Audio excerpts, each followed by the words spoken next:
सिंदूरासुर को आकाशवाणी द्वारा चेतावनी। एक दिन सिंदूरासुर अपनी सभा में बैठा था। सभासद और मंत्रीगण उसकी प्रशंसा कर रहे थे।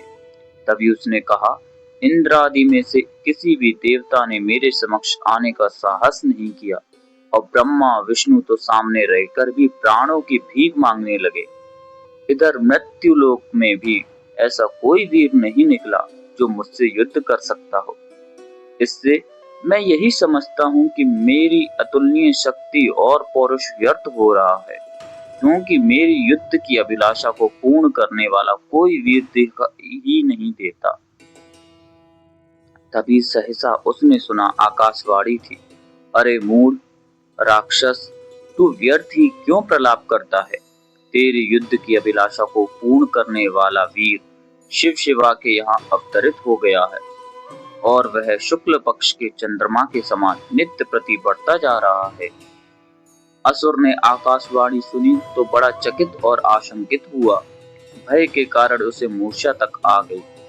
जब चेत हुआ तो उसने मंत्रियों से पूछा, इस प्रकार के कुवाक्य कहने वाला यह कौन है?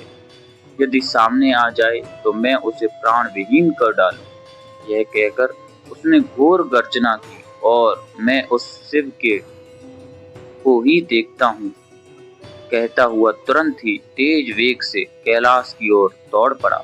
उसने सोचा, पार्वती के पुत्र को बड़ा ही क्यों होने दूं, मैं उसे आज ही मार डालूंगा, तब वह क्या करेगा।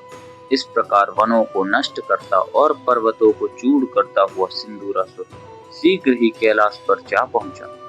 किंतु पार्वती जी के भवन में किसी को भी रहता ना देखकर वह वहां से उसी समय लौटकर पृथ्वी पर आ गया। अब शिव शिवा को खोजता हुआ वह राक्षस धरती पर सर्वत्र चक्कर काटने लगा। उसने सोच लिया, बालक जहां भी होगा वहीं मार डालूंगा। अंत में वह पर्यटनी वन में पहुंच गया। वहां एक स्वच्छ जल संपन्न सरोवर तथा शिव शिवा का विशाल मंडप था। उस मंडप के आसपास चारों ओर शिवगढ़ विद्यमान थे। वह समझ गया कि यहीं कहीं बालक के साथ पार्वती भी होंगी। उसने पार्वती जी का भवन खोज लिया। उसके अंतर्गत उसे प्रसूति गृह में अनेक चक्कर लगाए, किंतु शिशु ना मिला।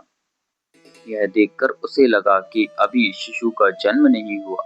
उसने सोचा, यदि बालक अभी उत्पन्न ना हुआ तो पार्वती के उदर से ही उत्पन्न होगा, इसीलिए पार्वती को ही क्यों ना मार दिया जाए। ना रहेगा बास, ना बजेगी बांसुरी।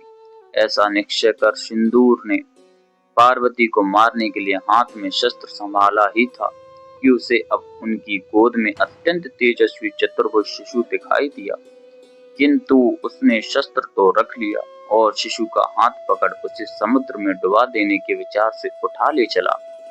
शिशु उस समय बहुत हल्का प्रतीत हुआ, इसलिए असुर उसे लेकर तेज गति से आगे बढ़ा, किंतु मार्ग में शिशु पर्वत के समान भारी हो गया, इसीलिए अब वह उसे ले जाने में अपने को असमर्थ पाने लगा।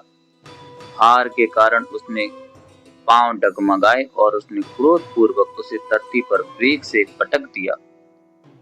बस फिर क्या था, पृथ्वी कांप उठी, पर्वत हिल गए, अनेकों वृक्ष गिर गए, समुद्र शुद्ध हो गया, और ऐसी भीषण ध्वनि हुई जैसे ब्रह्मांड ही विदीर्ण होने जा रहा।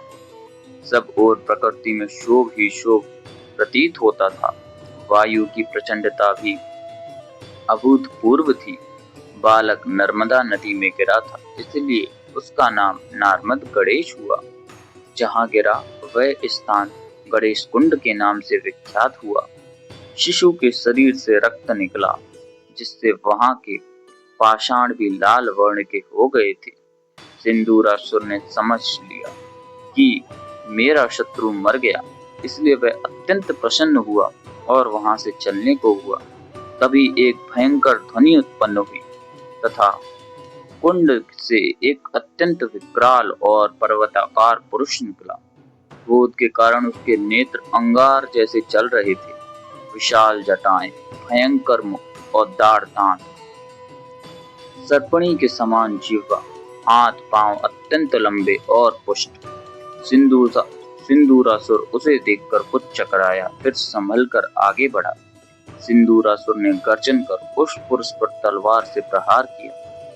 तभी वह पुरुष आकाश की ओर तेज गति से उड़ता हुआ बोला, अरे मूढ़, कुछ धैर्य रख, तेरा काल क्षण क्षण पर बढ़ता जा रहा है। वह संत जनों की रक्षा के लिए तुझे अवश्य मारेगा। विकराल पुरुष आकाश में जाकर अदृश्य हो गया। सिंदूर को उस समय विस्मय तो बहुत हुआ, किंतु अपने बल की डींग हाँकने की दृष्टि से उसने कहा, उस कटुभाषी भयानक पुरुष को धिक्कार है, जो मेरे भय के कारण आकाश में जा चुका। यदि वह सामने रहता तो मैं उसे अपना पराक्रम दिखाता। तभी वह कुछ देर वहां खड़ा रहा, फिर सब दिशाओं में कहीं किसी को ना देखकर अंत में सेवकों के साथ अपनी राजधानी सिंदूरवाड़ में जा पहुंचा। किंतु अपने काल के विषय में लगी हुई चिंता दूर करने के प्रयत्न से भी दूर नहीं हो रही थी। इधर असुर के उत्पात से व्यग्र हुई माता अब उस पार्वती कानन में नहीं रहना चाहती थी। उन्होंने शिवजी से कहा, प्रभु, यहाँ भी उपद्रव होने लगे हैं, इसीलिए मुझे शीघ्र ही अपने साथ कैलाश ले चलिए। शिवा की इच्छा जानकर शिवजी ने उन्हें वृषभ पर अपने साथ बिठाया और सभी गणों के मध्य रहकर कैलाश की ओर चल दिए। वहां पहुंचकर पार्वती जी को निश्चिंतता हुई। ओम गणेशाय नमः।